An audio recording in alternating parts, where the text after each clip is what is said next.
would you like to say anything else on video? Put it on video, Matt. My name's Jeremy. I'm not. Put it on the internet.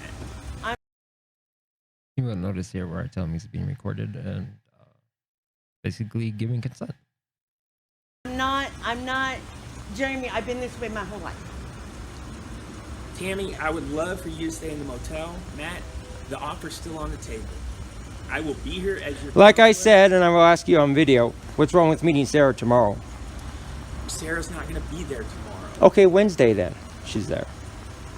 We have to make these appointments when they're made, Matt. Tammy, what are her days that you that she What she told me was... What she told you, yeah. What are her days? Monday through Friday. Regarding Sarah, basically the TLDR is that Sarah wanted me to come in on my own time when I'm ready, basically. She didn't want it forced. And Jeremy here from Path is trying to force it. Mm-hmm. Okay, how many appointments has she made with you? And at least 2 of them. She's made 2 appointments. 2 appointments, and we've had to cancel one because according to Brandy and Ashley, the only lift rides we can get are for doctor's appointments and court. Well, I had to cancel my one doctor. How many lift rides have I given you? And that's in text, but you're no longer part of our case. But I'm here. But he's here, is what he's saying. He wants to step up and... No, he's only involved because Ashley involved him. No, Ashley didn't involve me. Well, somebody from Ashley's team called you in. No, Ashley, that's not true. So, okay, so what did you tell me? me? What did you tell me when that day when they were like... Ashley did say, well, I got a hold of Jeremy. I'm the one that called Jeremy. Hey, Ashley didn't call me. Well, that's not the case. Well, I have to take it at face value. So if she says that Ashley said that, then that's what Ashley said. Unless you're going to actually disclose to me who got you involved. Yeah, my boss did. Name? Haley. Okay, Haley. Yeah, Haley and Ashley was the one that. Ashley's the one that said it because Haley was sitting there in on the conversation, trying to deal with Brandy and Ashley and me. And hey, I'll call Jeremy. Were her exact words. Because I told her, I said, look, Matt and Jeremy had an agreement before Jeremy moved up in his position. Mm-hmm. My thing was always call me if you have an issue. No, you specifically told me that you'll be following the case, but you will no longer be part of it. Matt, did you not say that? I said call me if there's an issue. Okay, so you're not denying that you didn't say that. I said I will not be part of the case, but you can always call me. Again, you're not saying what I just quoted that you said. What did you say I said? I said when we're removing everything here Yeah. from our storage unit to here, you specifically told me, and you repeated it the same thing to Tammy because she told me, Matt, that you said I will follow. I will follow your case. I will follow your case. But I am no longer involved because I am moving to a different position. And I haven't been involved, have I? Okay, so then. Until now. And only because Haley brought you into here? It. So I'm involved now. He's back. Okay, so if you're involved, because I want to put. Then what's the response to the APS reports? I haven't heard anything from Path. Once an APS report is made, I've only made 3.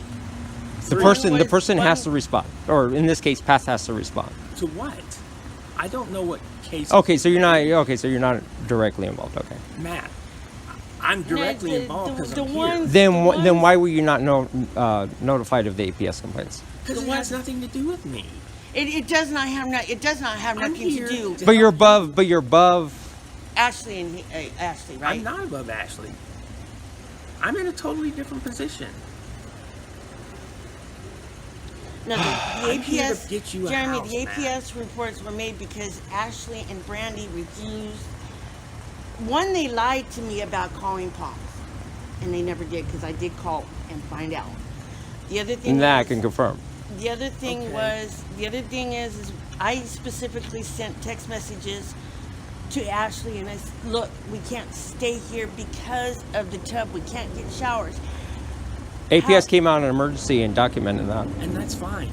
You know, I don't have a problem with that. and Ashley, Okay. Ashley is sitting Like I there. said, And so why is Ashley still involved on the case then?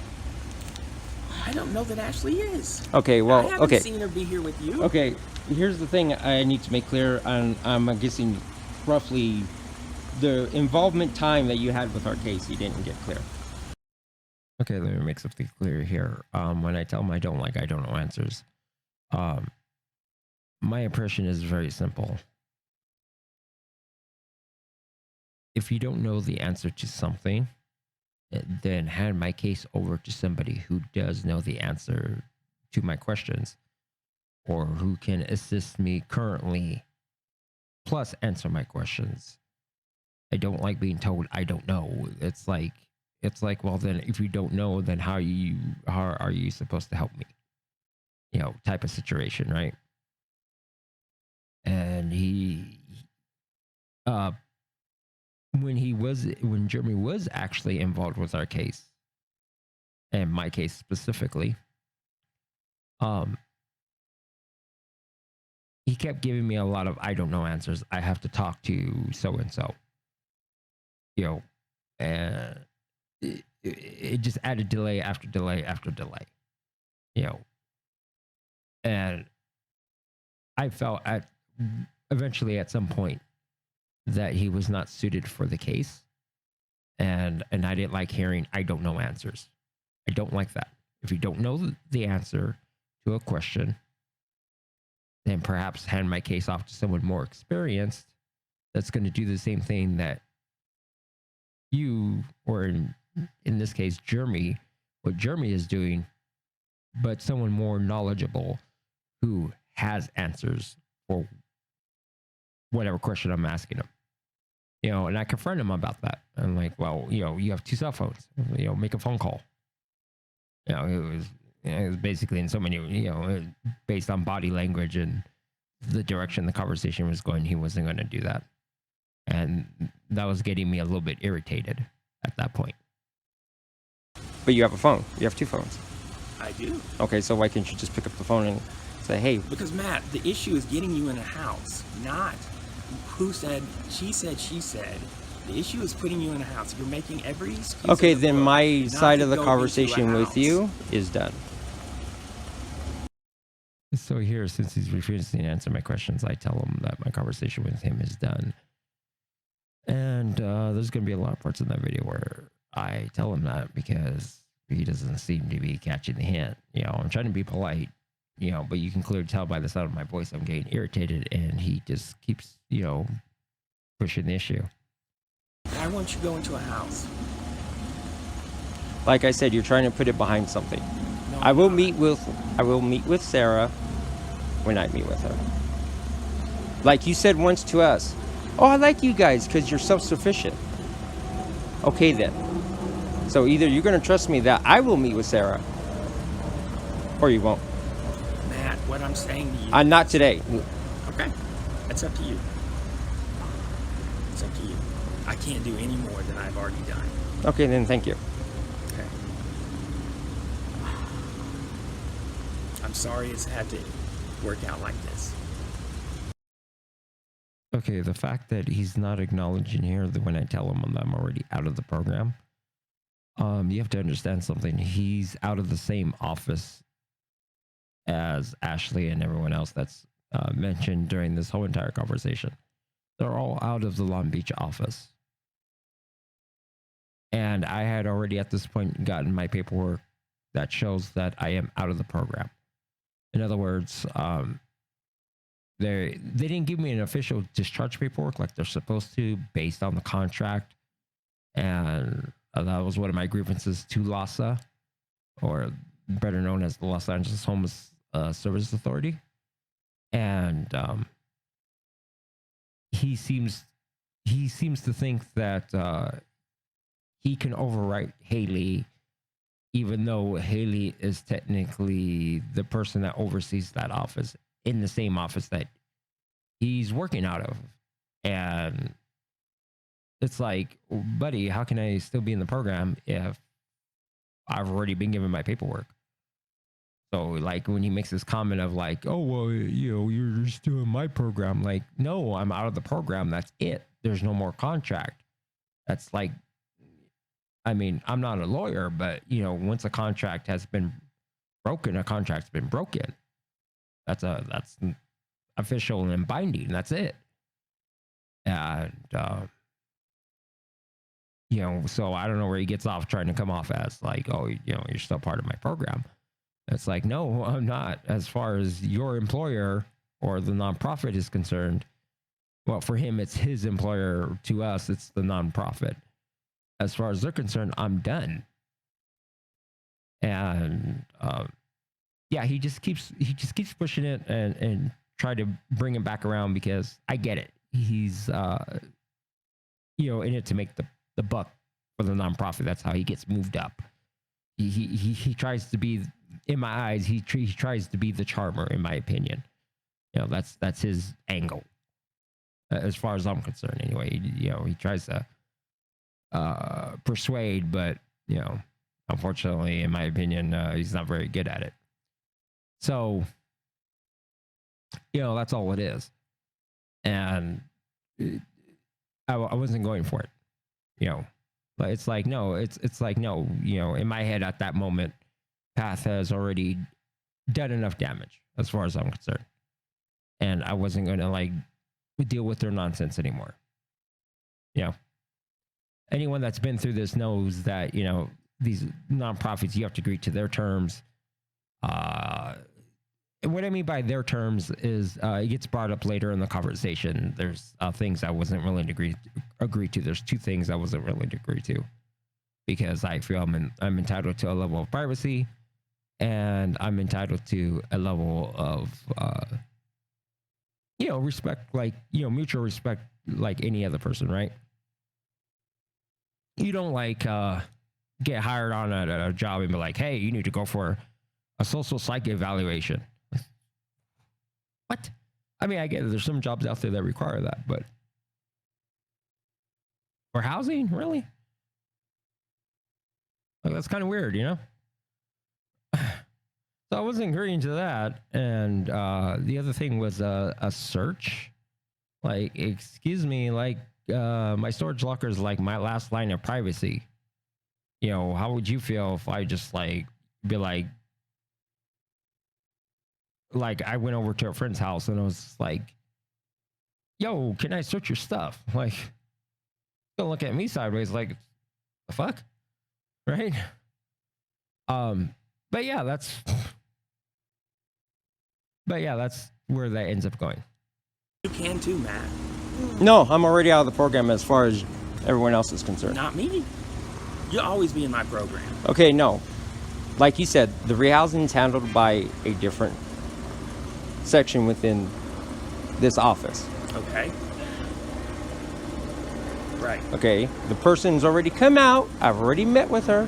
Right. And she's already said, Matt, do you want to be in a house? That's it. I will help you get in the house. I'm only signing any paperwork if it's notarized. We'll notarize it. We'll have it all notarized. Because I am not checking those 2 boxes. I am not checking. You're the one who signed it. Yeah, in its current state. They read over the paperwork and they confirm that, okay, yeah, Matt, these 2 boxes were not checked. Notarized. I'll love to have it notarized. I'll pay for it myself. He says he won't check those 2 boxes because... Fine. Because Jessica says, oh, well, if you don't check them, then you're out of the program. Fine. And then what was the name of the lady that We'll says have it notarized. that decided to change her mind and decided Joan says no. I don't know who Joan is. She's Rapid Rehousing. She's the one that was going to help us. Joan and Okay. Ion, like I said, there are ways. What I'm trying to get at with you is Path cannot contradict itself. If these are 2 people working in Rapid Rehousing, one cannot say one and the other says, "Oh no, you can do it this way." One person might be brand new and not know the answer. I don't know. Jessica did not look brand new. Sometimes Jessica may know the answer. And The then, other girl may not. Okay. I don't know. Because I don't talk to them all the time. Matt, the world is not black and white. You have to trust people sometimes. Yeah, and once they break their trust, that's it. And that was with Brandy. When she made that call to 911 or whoever. Yeah, the falsified call. 911. Yeah, Yeah. We were sitting Yeah, at McDonald's. because the voicemail I left her, I guess, made her feel that I was somehow a threat to myself, even though there was Okay. no mention of me being a threat to myself. But if she was afraid that you were a threat to yourself, That's a bad judgment call. no, she has to report that. Yeah, and I reported it to APS, And there's nothing they're going to do about that. as far as you know, because you haven't seen the reports. But Matt, they're not going to, because she's a mandated reporter. So is Tammy. I'm. Because if let's say hypothetically I was a threat to myself, Don't you think? I would've been the and she first doesn't call? report it, Matt, she can actually go to jail for it. So yeah, so Brandy don't you- can because Brandy's licensed. Don't you Tammy think? is not. Well, that's where I have to contradict you on that one, because like they told me, well, his Okay. first. like APS said, We don't have to basically, argue. yeah. No, Because that's the please. law. That's. It's petty to argue. We're not arguing. We're all adults. We're going on. We're moving on. If he wants to go to Seabest, if he doesn't want to go to Seabest and get his income, then he can't pay his share, and it's going to be on you. Okay, to explain real quick what CBEST is. CBEST is a thing for to help you get on Social Security disability. Okay, morally, I don't believe I should accept that because I feel there's more people out there more deserving of Social Security disability, or yeah, Social Security disability. And what I mean more deserving is people with amputated legs, or no legs at all, or paraplegics, or more serious conditions. I understand I have conditions that help me qualify for that, but I guess call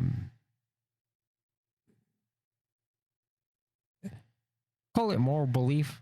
That's the best way I can put it. It's not really a high ground or taking the high road or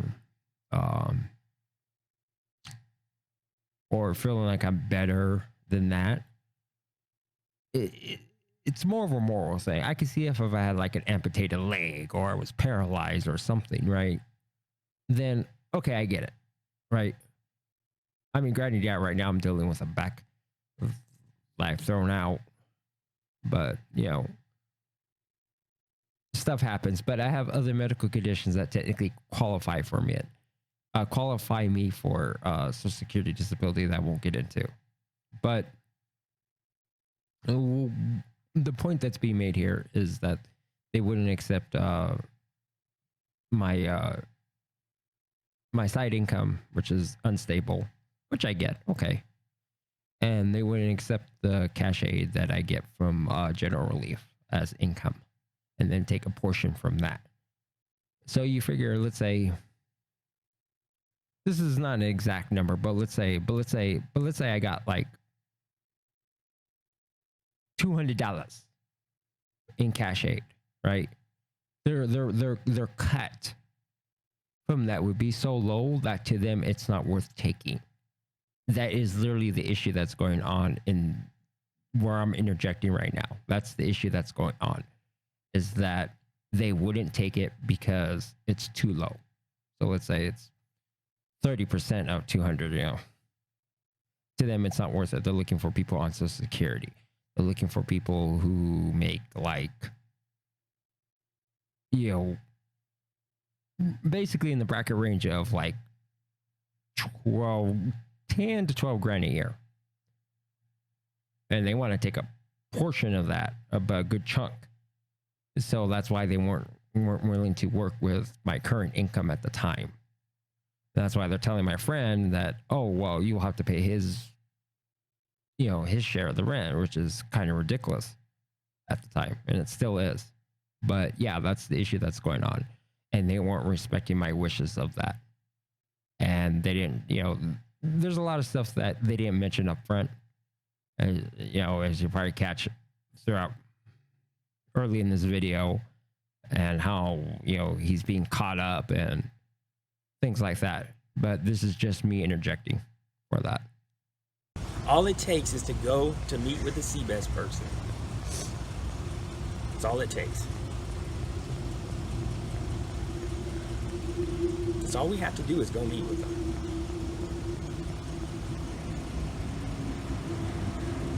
We meet with CBES. We meet with Rapid Rehousing. They've already located units.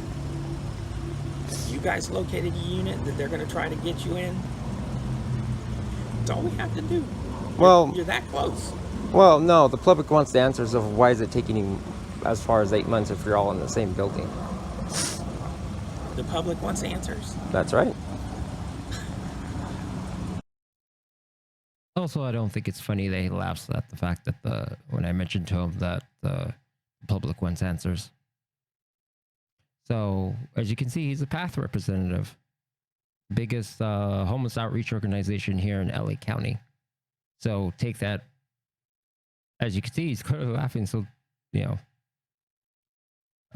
if you think that's a nonprofit you should be supporting, when people like him laugh and work for that nonprofit organization and move up in the ranks of that organization, then, you know, I would reconsider. Is this it's funny this a to new you. special now? Oh, it's funny too. No, Okay. it's not funny. Okay, I'm done talking now. Okay. Matt, do you want assistance? I'll repeat it again. I am done talking. You can cut, edit anyhow you want to. No, I don't edit any video. You can make me look as bad as you want to. I don't But I am care. done talking to you. I just want you to be in the house. I am done talking to you. That's your choice. I like I said, I can't leave him out here, Jeremy. I know can't. you're not going to, Tammy. But you know that you can always call me. Yeah, she has your number. They're lined up, everything's ready to go. We're looking at the only reason you're not in a house right now is because Matt won't go to CBES. No, I'm not on any paperwork as far as rapid rehousing is concerned. Because So you can't give her the excuse that I'm somehow you won't holding it sign up. the paper. I And am. Jessica has already said I am not in I the will- program. Period. I have jumped through every hoop to put you in the Okay, program. so you're trying to use me to delay her paperwork. No. Got it. Her paperwork's in. Well then, Yours isn't delayed. you just said, "Oh, we can't do anything." that's For because, you, that's because- because you're not letting her, Matt. No, I'm not stopping no, her. no. As a matter of fact, let me tell you an interesting story real quick. While we were visiting with Jessica, I'm the one, if you ask Jessica yourself right now, as a matter of fact, I am the one that told Tammy to finish signing the paperwork. And that's great. So, But here's- so actually, no, I am not stopping Tammy. But like I told Jessica, And I said it in he the is very my same peace. tone, in the same tone I'm speaking with you. Right in front of Jessica and her partner that showed up. Yeah. I told Tammy in the very exact same tone, no, sign the paperwork. Did I not, Tammy? Sign the paperwork, finish it off. I hear you. And Don't then worry in about the my same- paperwork. In the same But- token, I So- told- Matt, it's all about manipulation. No, I'm done. As far as Jessica's concerned, but I told Why Jessica won't you this- sign the paper? Jesus, I don't know. Explain it to me. Again? Okay. I know she explained it to you, but I'll explain She it to you. didn't. I have I not didn't- talked to Jessica. No, I'm referring to Tammy. I know Tammy explained it to you.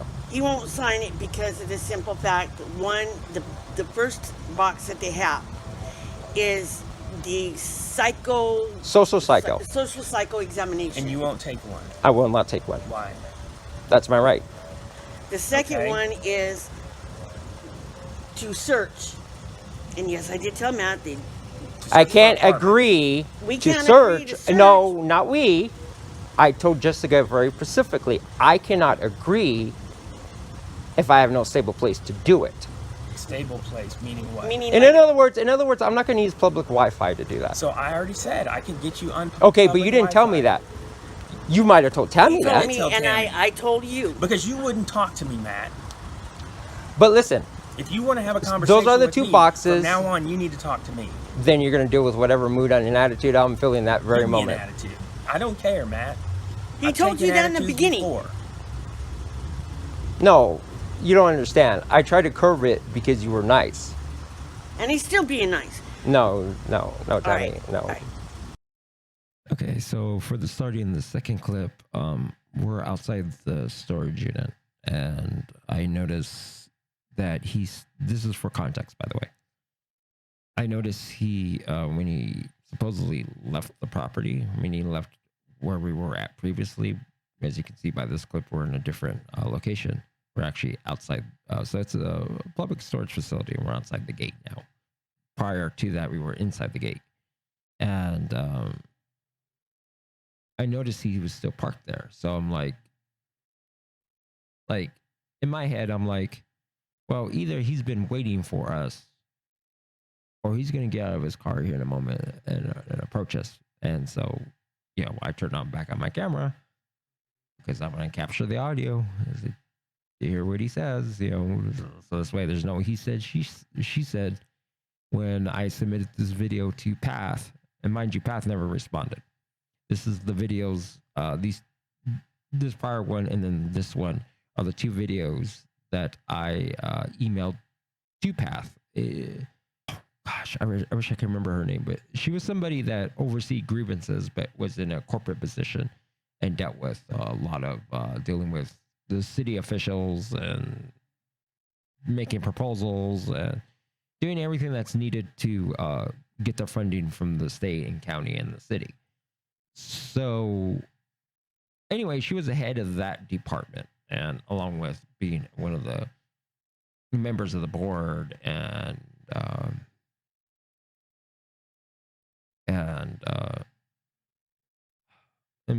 like overseeing the grievance department. So I sent her these two videos showing her what Jeremy was doing and saying and, things like that. Basically, I just aggravated me, right, to no end. After multiple times of being told, I'm done talking to you. And now at this point, he had approached us and he's now talking to my friend Tammy. And he's basically outlining whatever it is that he wants to say. What I'm saying is, we're doing I got a meeting for tomorrow.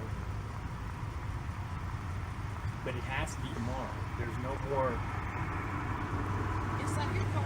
That's fine. To be parking can be moved the park right there. No, do it now while in front of him. Call back Sarah and let her know what he just said. Oh, it has to be tomorrow. I'll take the lift that Sarah gets. Sarah, I'll call you right back because you're breaking up. Let me call her back. I gotta get over here. Yeah. Hey, Jeremy's standing here telling us it has to be tomorrow. Jeremy said it has to be done tomorrow. Did she say that? Ask her if she said that. Okay. Did she say that? All right, bye. Are you willing to go tomorrow?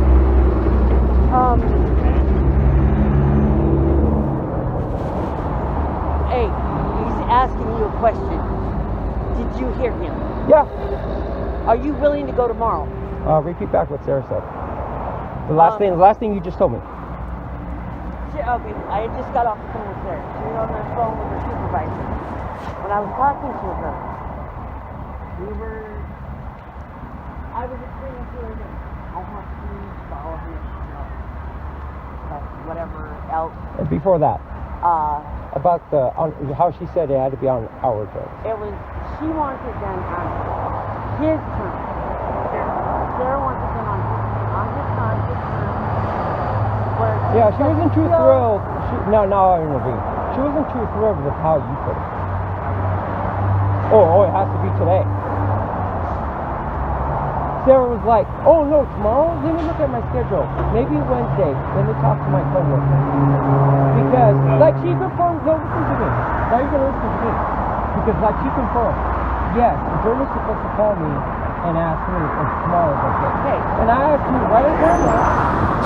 Make a phone call. Listen to me. No, I'm not done. Okay, well, we'll let whatever she's talking to her supervisor.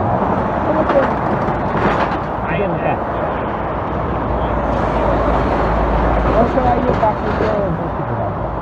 Or at least go and talk. Alright, I'm like, mind up. Yeah, that's what I thought. Oh God, no! You did not just say that. Here we go again. You did not just tell him to grow up. Tammy, I'm sorry. I'll let Sarah know you said that too. Okay, so the part that you're not hearing with all the traffic is that I confront him about that appointment for today and that appointment for Wednesday. Me and Tammy end up calling Sarah.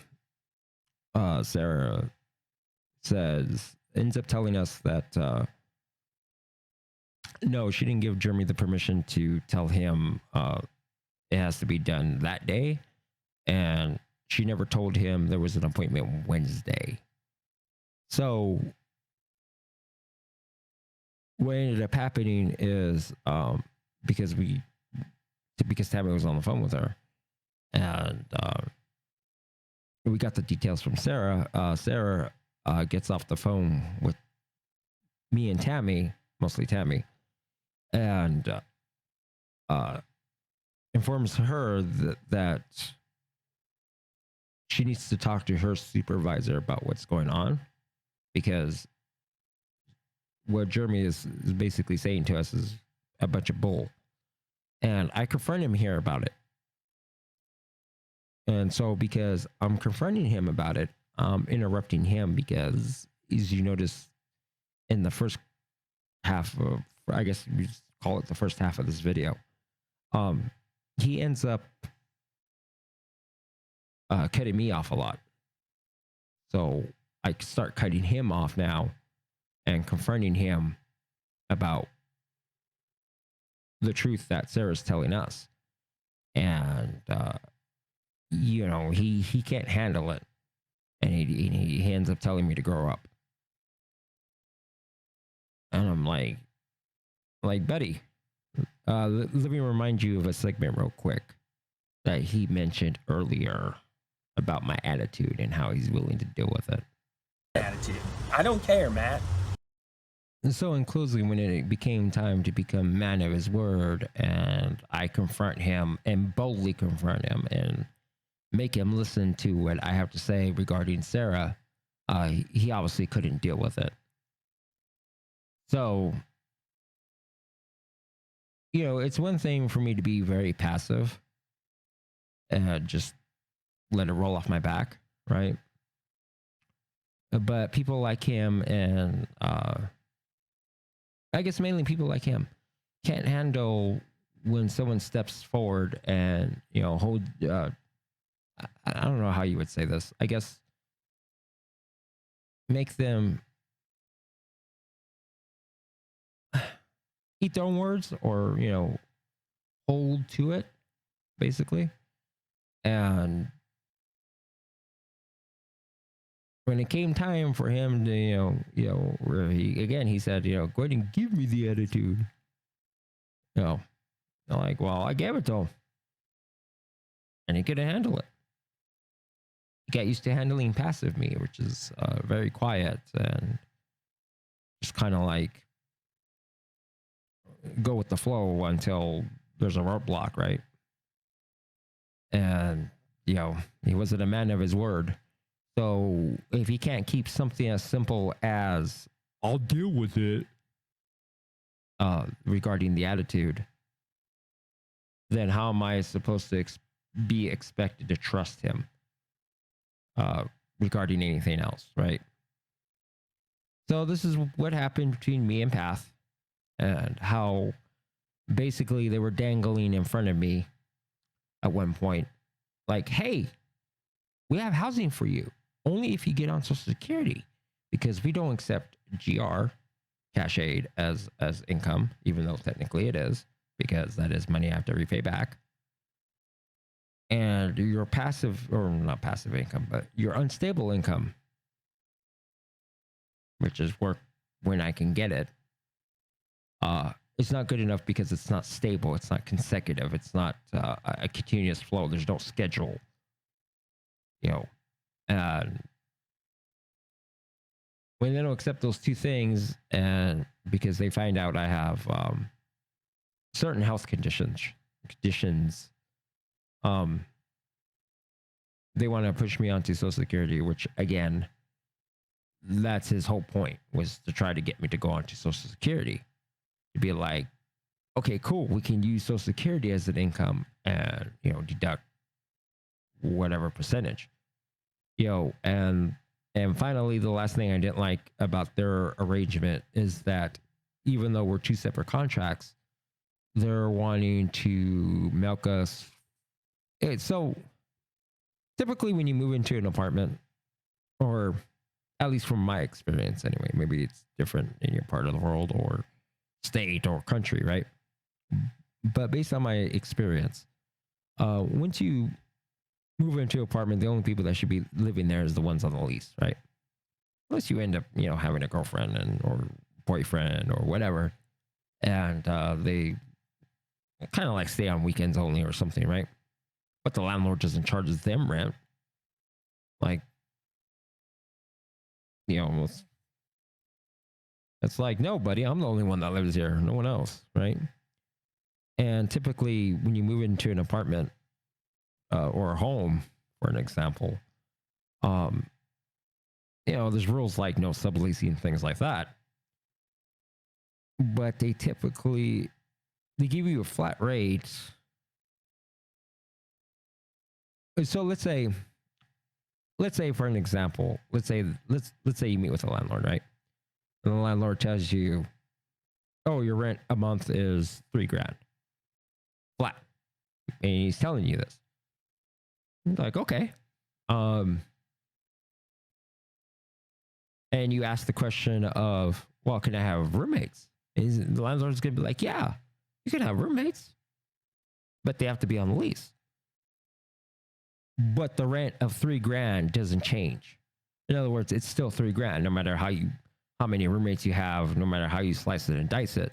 If it's you and, you know, four other people, or you, one other person, it's still $3,000. What Path is trying to do is that instead of quoting us a flat rate because they wanted to move us into one of their apartments, and instead of saying, okay, for you flat, it's going to be $800, let's say, for an example, right? No, they wanted to charge us 30% each of our income. And so they wanted me to get on Social Security so this way they could charge me 30%. Well, in my head, I'm like, well, what's 30% of zero? Because you're not accepting my GR cash aid and you're not accepting the temporal work I get. So if you're not accepting those two, then what's, you know, 30% of zero? I mean, it's not hard to figure out. Yeah, it's zero. So that's where they were trying to pin it onto her, like, well, if he moves in with you, you're gonna have to pay his share of the rent. Like no, that's a dirty deal. Like that's just dirty, and that's the type of deal Path cuts with people. I insisted on not living in their apartments. I insisted on, look, all I want to cover is first, last, and deposit. That's it. I you know, that's all I wanted assistance with. That's what I went to them for. Like, all I want is first, last, deposit, nothing else. And if I move out of that place, you get the deposit. Like, Path would get the deposit back. That's the deal I wanted to cut. But they weren't interested in making that deal. They were interested in how much money can we make off these two people. That's why he kept pushing so hard to get me to go see Seabest, which, again, for moral reasons, I'm not going to accept Social Security. So what if I have conditions that qualify me for it? That's, again, I don't see it as me taking the moral high ground here or thinking I'm above that or better than that. I just feel that there's people out there. I see it every day. Okay. With being homeless myself, I see it every day. I see people out there who are sleeping in their wheelchairs who are not getting Social Security. I see people out there who are missing a leg and getting by on crutches. Okay. And don't get Social Security. Why? I don't know. But I think those people are more entitled to it than me. Okay. So why should I take a resource? Granted, it's available now, but it may not be available later. Why should I take a resource that I think other people are more entitled to? You know? That's it. That's just my belief. That's it. But they have an issue with that. They didn't like it. And that upset me. And this whole idea that they're trying to push me on to something else that I just don't want to be a part of. That's it. I mean, you know, if the day comes where I'm like paralyzed, or I become an amputee, or permanently paralyzed from like the neck down, and that money is needed to pay for my hospice care, then okay, that I'll accept. But really, outside of that, I can't. Okay. And my whole issue with them is they kept trying to push me onto something that wasn't what I proposed to them. Okay. It's like, look, all I want is first last deposit. That's it. What's wrong with that? That's it. That's all I want. Is first last deposit. And help me find a place that'll accept, you know, my not so good credit score. That's it. But apparently, you know, they want to make things more difficult. They want to move you into their place so this way they can make money off your back instead of someone else getting that benefit. They don't want a deal where they just help you get into a place and then they're cut from the picture. That's not what they want, because they don't make money that way. How they make money is by getting you into their place, into their housing complex. This way they can make money from you. And, you know, to me, that's, if you're a nonprofit, then like you're technically a nonprofit for profit, is I believe the technical term is called. But to me, that doesn't even sit well with me. So it's like, well, which is it? You know, are you in the business of making money, or are you not in the business to make money, and therefore you're a nonprofit, right? So with all opinions set aside, I know this video is very long, and that's a lot to take in. And there's a lot of commentary involved, and oh boy, long. To anyone who makes it this far at the end of the video, thank you. This is a video that's been, I don't want to say in the making. I've been sitting on it for quite a long time, and I'm ready to release it, basically. You know, I've gone as far as I can with Path. They're not going to resolve the issue. They're not going to answer the complaint. They're not going to do a lot of things. They're not going to do any reforming. They're not going to apologize for Jeremy's behavior. They're not going to do a lot of things. So I decided to go public with it. Like, apparently they don't care to fix the issue or ever resolve it or ever do anything really with it. It's, you know, once the paperwork was done that I'm out of the program, that was it to them. And that's it, really. So, you know, I've given them over 2 years now to resolve this issue, and now I'm being public with it because this is how